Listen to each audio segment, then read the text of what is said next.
Hello guys, in this video I'm going to show you how to select your favorite sport on the Komoot application. But first of all, I just want to mention, please don't forget to subscribe to our channel, because at 100,000 subscribers we are going to show you our YouTube revenue statistics and growth strategy how to make money online. So let's jump into it.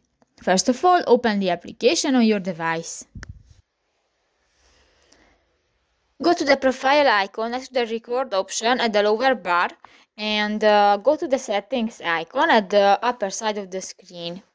In the account section, you can find the favorite sport option under the live tracking. Click that and you can select your favorite sport. For example, hiking, bike touring, or if you want to add a sport, click to the plus icon, for example the bike touring, and if you finish, click to the done button and done. So that's pretty much it for this video, guys. See you in the next one. Bye bye.